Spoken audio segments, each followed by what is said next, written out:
Have you ever looked at a tiny hole in the ground and thought to yourself, damn, I kind of want to stick myself in there. Not just my ding-a-ling, but my entire body. And then proceed to force yourself into the hole and get stuck there for 7 days while you have no choice but to urinate and defecate onto yourself until rescuers arrive? Well, I personally have never thought about that, but apparently these guys love it. The most painful cave deaths of all time by the Paying Explainer. The Santa Rosa Blue Hole Tragedy.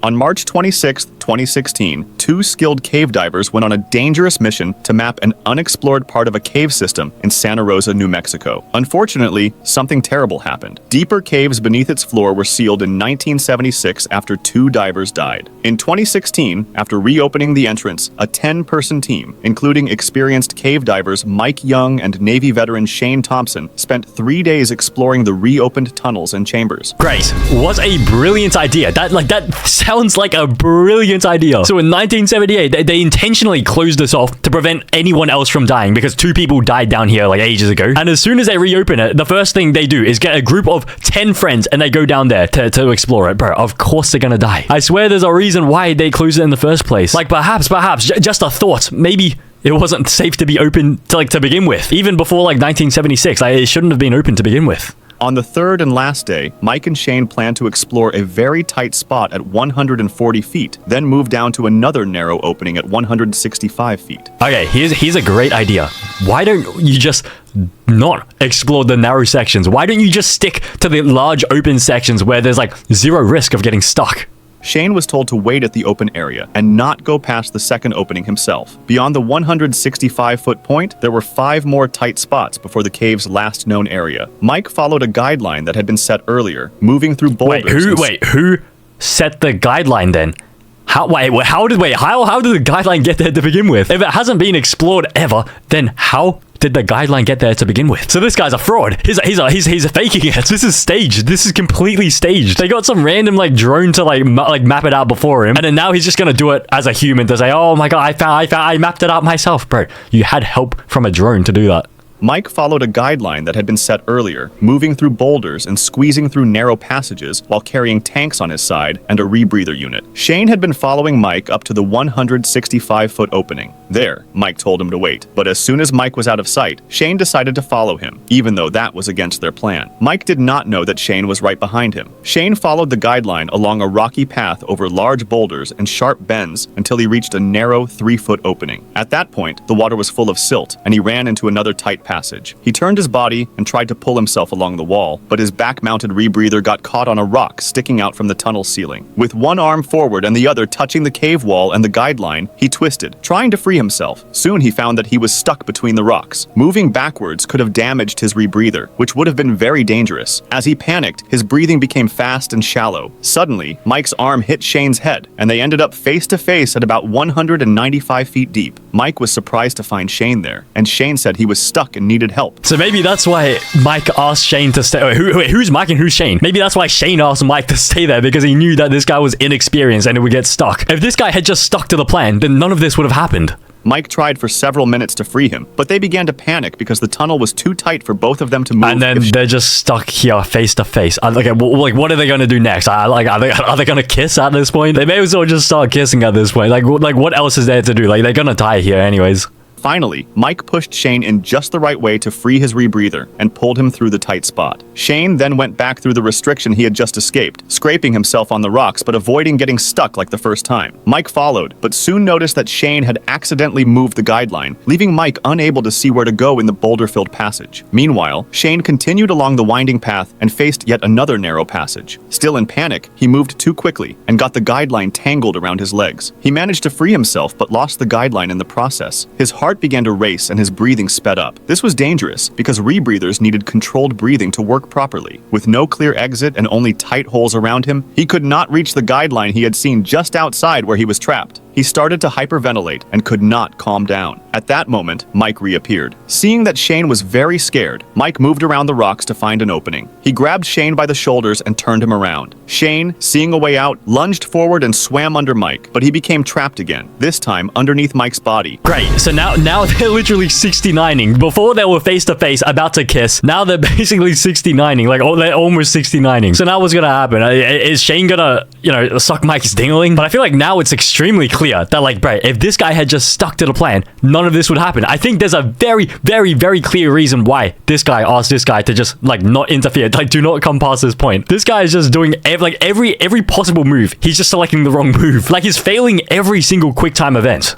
In desperation, Shane thrashed and kicked while Mike protected his face from the blows. During the struggle, Shane's heels tore Mike's suit and scraped him against the rocks before Shane finally broke free. Ooh. Afterwards, Mike realized he was still able to function and that his equipment was mostly okay, except for a ripped suit valve that let the 52 degrees Fahrenheit water in. Ooh. He had also lost a fin, but managed to get it back soon after. With his nerves wrecked, Shane continued along the guideline, determined to escape. His rebreather could not keep up with his fast breathing, so he switched to his emergency bailout tank for air. Approaching another series of tight spots, he pulled himself through with all his strength, but got stuck for the third time. Oh my god, bro, this guy is a walking liability. This guy, he's literally a liability. You shouldn't have brought this guy. You actually would have been so much better if you just didn't bring this guy. Like, you would have been able to actually map out the entire cave if it wasn't for this guy, this stupid guy. And now he doesn't even care about his friend at this point. Like, he just wants to get out. It's every man for himself at this point. He pulled himself through with all his strength, but got stuck for the third time. And this time, Mike was nowhere in sight. Yeah, meanwhile, you know what, Mike? Just like maybe just let him do his thing this time. Maybe just let him, perhaps unalive, and then you move his dead body, and then you get out yourself. Like, you've already helped him twice, and he literally tried to kill you. He damaged your wetsuit as well. So now you're cold. Why don't you just like take a step back and just observe from the distance, just wait for him to unalive, and then just go ahead, continue with the plan. Meanwhile, Mike had climbed a little and found a hole leading back to the guideline. Believing that Shane had gone ahead, he followed the line upward toward the next restriction. Bro, he does not care at all about Shane. All he wants to do is get out. Bro, Mike, do you really think Mike cares about Shane at this point? Shane has damaged his equipment, ripped his suit. Do you really think Mike cares about his ungrateful diving partner at this point? Feeling tension on the line, he assumed that Shane was pulling from the front. At the next tie-off, however, Mike realized that Shane was actually behind him, still attached to an earlier part of the guideline. Go. Fearing the worst for Shane, Mike backtracked through the tight... Why would you do that? All Shane has done to you is just kick you in the face and damage your equipment. Why would you go back for him? He tried to kill you. He doesn't care about you. Mike backtracked through the tight passages and boulders, but soon the line stopped moving, a sign that Shane was in serious trouble. Pressing on, Mike discovered Shane wedged tightly in a narrow opening, lifeless, and no longer wearing his rebreather mouthpiece. His bailout tank was empty, his suit was torn, and the cord to his dive computer was ripped away. It was clear that Shane had fought hard to free himself, but had not survived. Mike tried to free Shane, but soon realized he had to start to get out and report the tragedy to the rest of the team. He returned the next day to recover Shane's body, having navigated those tight maze-like passages through the boulder field all by himself. Okay, well, at least Mike survived, bro. This would have been bad if Shane survived without Mike. Like, if Shane had got away with damaging Mike's equipment and Mike was the one that drowned, that would have actually pissed me off, right? Like, okay, so like, but I mean, yeah, it's bad that like anyone died, but I feel like, bro, like Shane, like he was told to not go past that point. Like, he did it to himself. If you don't follow the plan is not going to be followed. Wayanapanapa Caves. On January 29th, 2017...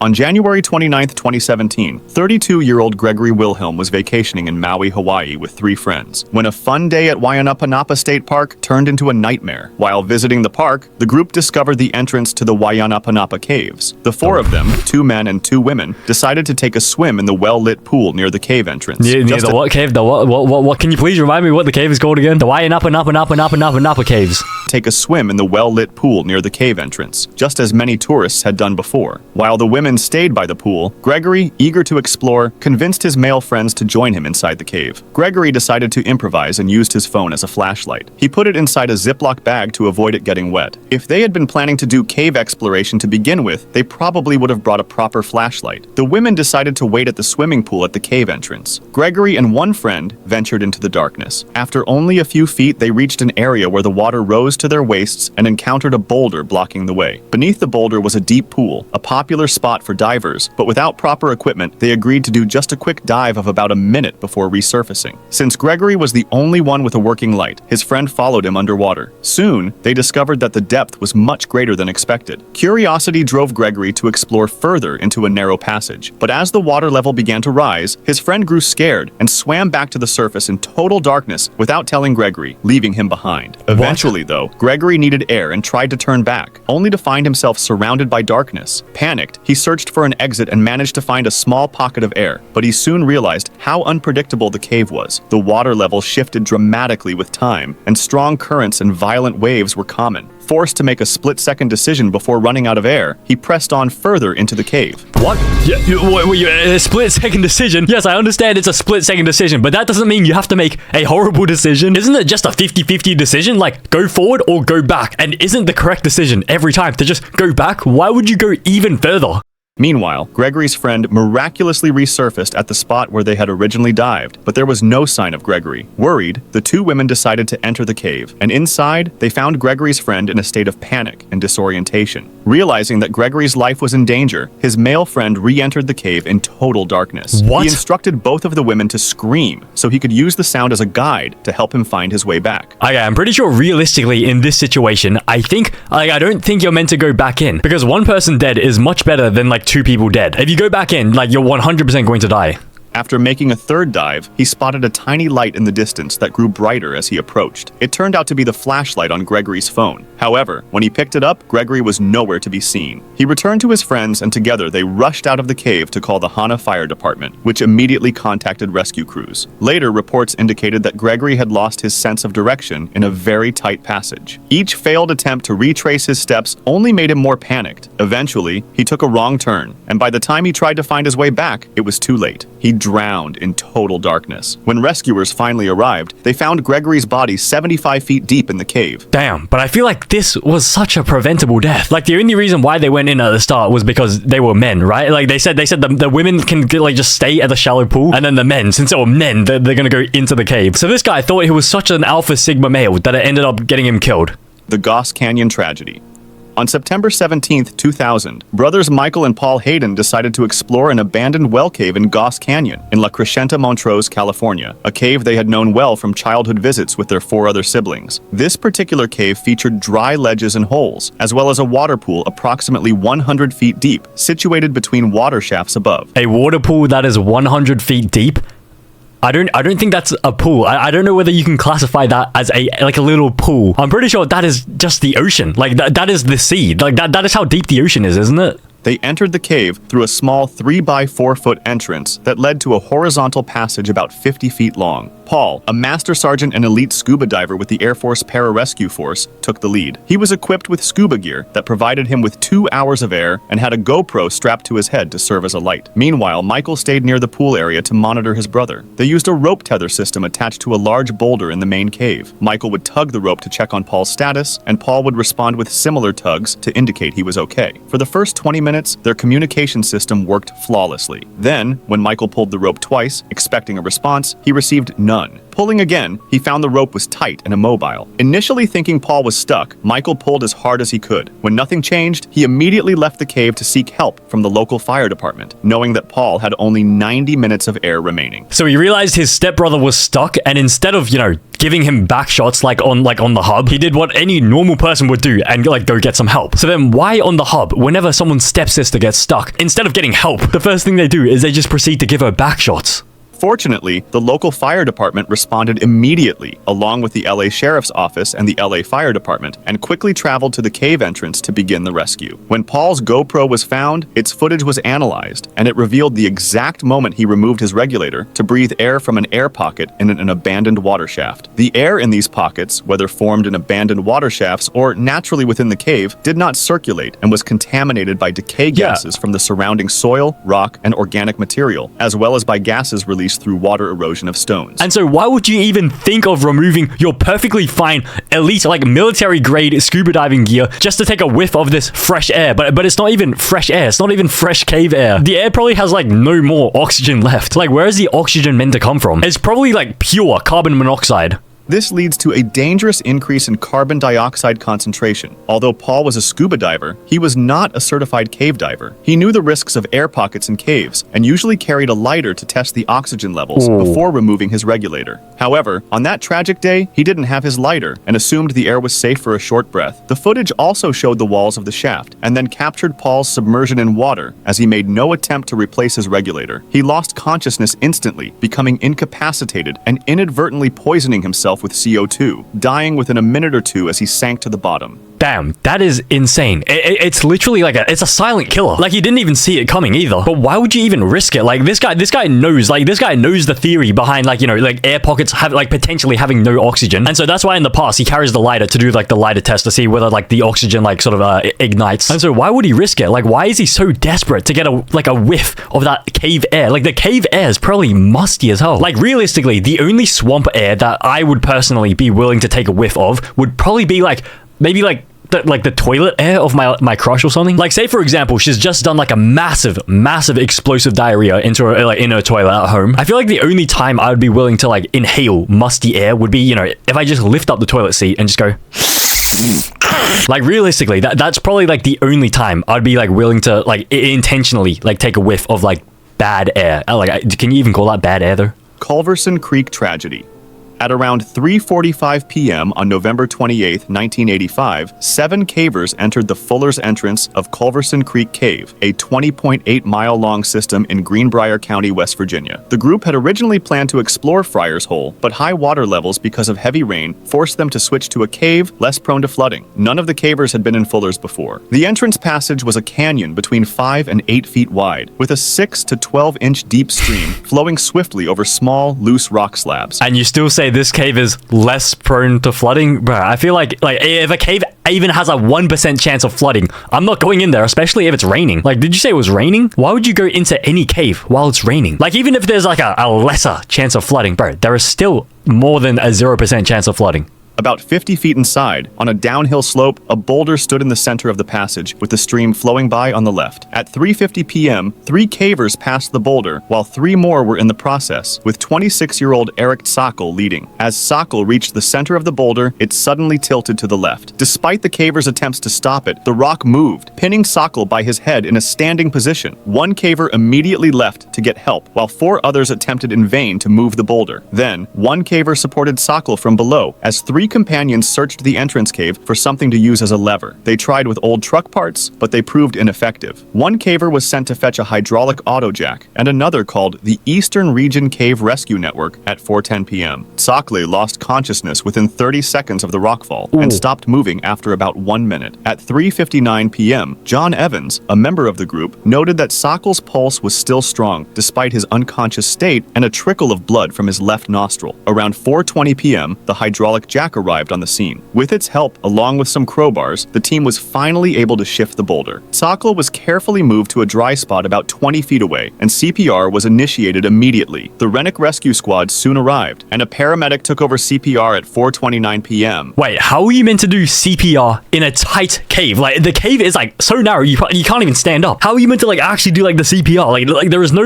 movement, like there's no space to be able to move.